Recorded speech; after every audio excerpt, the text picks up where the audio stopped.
Hello guys, welcome to my channel. Selamat datang kembali bersama Priscilia.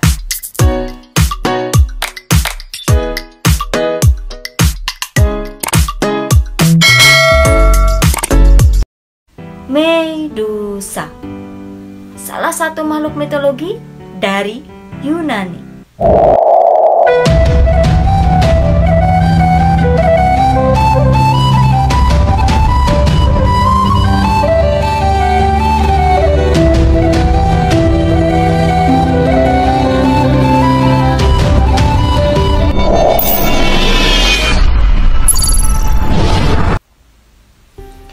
Apa sih yang kalian pikirkan ketika mendengar nama Medusa?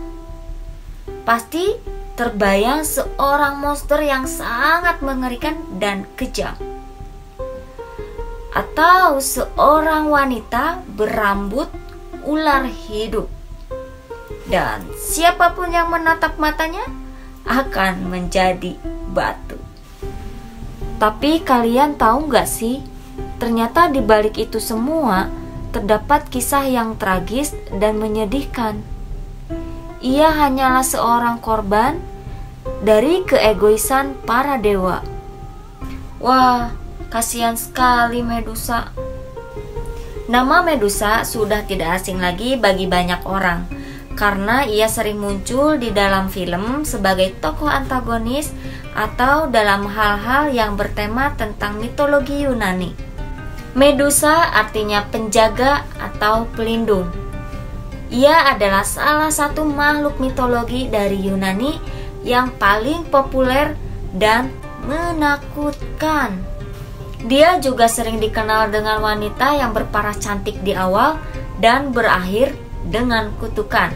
Ya, pada dasarnya sih Medusa itu bukanlah seorang dewa ataupun monster yang seperti banyak orang kira. Termasuk saya juga sebelum tahu bagaimana cerita yang sebenarnya masih mengira bahwa ya Medusa itu adalah monster yang jahat. Namun ternyata dia hanyalah seorang wanita biasa yang menjadi korban dari keegoisan sekaligus nafsu dari para dewa dan dewi di mitologi Yunani. Medusa mempunyai dua saudari yang dikenal dengan Gorgon. Nah, Gorgon itu artinya adalah wanita yang berambut ular. Nama saudarinya itu adalah Steno dan Ariel. Mereka terlahir sebagai monster, namun hanya Medusa saja yang terlahir sebagai manusia biasa. Steno dan Ariel diceritakan bahwa mereka adalah makhluk yang abadi, sedangkan Medusa tidak. Ayah dan ibunya pun bukanlah manusia biasa, melainkan seorang dewa laut kuno Phorkys, adiknya Keto. Dalam sebuah cerita dikatakan bahwa di awal masa hidupnya, Medusa sangat suka pada Dewi Athena, yang kita ketahui adalah Dewi Kebijaksanaan. Dia mengabdikan diri menjadi pendeta di kuil Athena. Mayoritas orang-orang yang datang ke kuil Athena hanya ingin melihat kecantikan dari Medusa saja. Ya, karena Medusa hanyalah manusia biasa yang baik hati dan memiliki paras yang sangat cantik. Rambutnya pun sangat indah. Karena sangat terkenal dengan kecantikannya, sehingga para laki-laki di bumi terpesona kepadanya. Tidak cuma itu, saking cantiknya membuat dewa-dewa di Olympus menyukai bahkan tergila-gila. Dan salah satu dewa yang tertarik padanya adalah Dewa Poseidon, yang merupakan dewa laut dan sekaligus rival seorang Athena. Poseidon terus selalu berusaha mendekati Medusa, namun ia selalu menolaknya.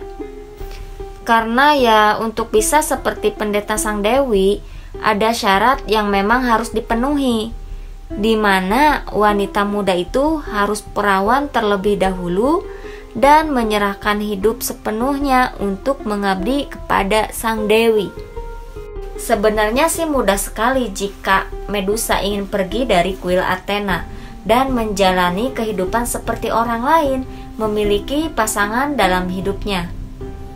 Namun, Medusa tetap teguh pendirian ingin mengabdi kepada Dewi Athena. Hingga suatu saat, Medusa pergi ke laut yang dekat dengan kuil Athena. Dia pergi hanya sekedar untuk menikmati keindahan yang ada di sekitar laut. Poseidon pun melihat Medusa di laut itu. Lalu, ia langsung menyamar menjadi seorang manusia. Ia mengungkapkan perasaannya, namun Medusa menolaknya dan menjelaskan bahwa dirinya sudah berjanji kepada Dewi Athena untuk menjadi pengikut setianya. Mendengar hal itu, Poseidon pun sangat marah karena dirinya tidak biasa menerima penolakan. Apalagi penolakan itu datangnya dari seorang manusia biasa, yaitu Medusa. Selain itu, Poseidon memiliki pertikaian dengan Athena yang sudah berlangsung lama. Akhirnya Poseidon pun sudah tidak tahan lagi dan memaksa Medusa untuk memenuhi keinginannya. Medusa pun ketakutan dan segera melarikan diri ke kuil Athena dengan harapan akan mendapat perlindungan dan pertolongan di kuil Athena. Akan tetapi, ternyata tidak ada satupun yang menolong Medusa. Ya, akhirnya terjadilah deh kejadian yang tidak diharapkan itu. Setelah kejadian tersebut, Poseidon pun memberitahu Medusa bahwa dirinya itu adalah seorang dewa. Ia menyuruh Medusa untuk memberitahukan kepada Athena bahwa Medusa sudah menjadi miliknya. Kemudian Poseidon pun pergi dari kuil. Atas kejadian tersebut, Medusa pun sedih dan bingung. Lalu ia menceritakan kepada Dewi Athena. Dengan bercerita, ia berharap akan mendapat keadilan dari sang dewi, karena selama ini dirinya telah mengabdi padanya dan menjadi pengikut setianya. Namun di luar dugaan, mendengar hal tersebut, ternyata sang dewi marah karena menganggap Medusa tidak bisa menjaga dirinya dan kesucian kuil Athena. Perseteruan antara Athena dan Poseidon membuat sang dewi tidak bisa berpikir dengan jernih. Ia tidak berpikir bahwa Medusa hanyalah seorang korban dari kejahatan sang dewa, yaitu Dewa Poseidon. Akhirnya Medusa mendapat hukuman yang sangat berat sepanjang hidupnya, yaitu menjadi monster seperti saudari-saudarinya itu. Medusa yang dulunya sangat cantik dan disukai oleh para laki-laki, kini dijauhi oleh semua orang karena ia mendapatkan hukuman berupa kutukan menjadi sosok yang sangat mengerikan, yaitu monster ular. Sang dewi menganggap Medusa telah mengkhianatinya dan mengotori kesucian kuil miliknya. Kutukannya yaitu seperti berambut ular, dan dari pinggang sampai kakinya itu ular, tapi dari bahu ke pinggangnya adalah manusia. Dulu yang wajahnya sangat cantik, kini berubah menjadi mengerikan, dan siapapun yang menatapnya pasti akan berubah menjadi batu. Penderitaan Medusa pun tidak hanya sampai itu.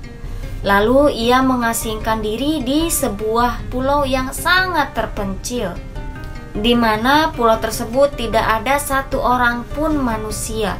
Ya, kasihan Medusa, di mana kecantikan dan kesetiaan pengabdiannya kepada sang dewi yang seharusnya bisa menjadi anugerah, kini malah menjadi malapetaka baginya. Ia dikutuk dan dihukum atas sesuatu yang bukan kesalahannya. Ia tidak dapat keadilan dari para dewa. Seiring berjalannya waktu, Kini banyak prajurit yang menginginkan kepala Medusa untuk dijadikan koleksinya. Para prajurit pun berusaha tuh untuk memenggal kepalanya Medusa.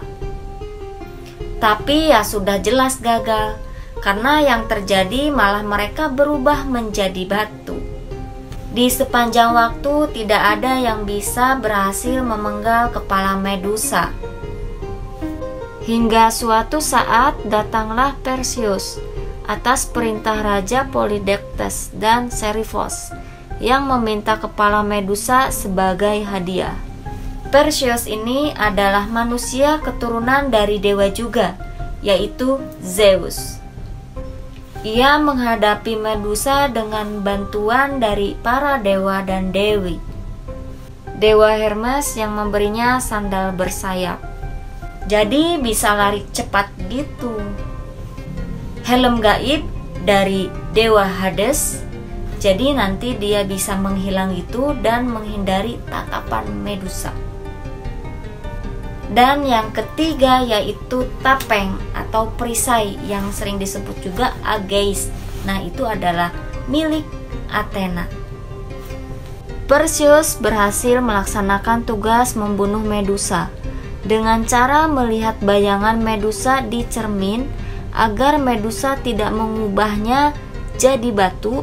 Lalu Perseus memenggal kepala Medusa. Tidak diketahui ternyata saat itu Medusa sedang mengandung dan akhirnya melahirkan Pegasus dan Chrysaor keluar dari tubuh Medusa. Mereka keluar melalui leher Medusa yang sudah dipenggal kepalanya. Lahiran lewat kepala. Oke. Kepala Medusa akhirnya dibawa untuk dijadikan jimat dan senjata untuk membantunya di suatu saat. Itulah kisah hidup Medusa yang pada awalnya hanyalah manusia biasa yang memiliki paras cantik dan baik hati. Kini hidupnya berubah menjadi kelam dan menyedihkan akibat keegoisan dari para penguasa, yaitu dewa-dewi mitologi Yunani. Thank you for watching dan tunggu video berikutnya.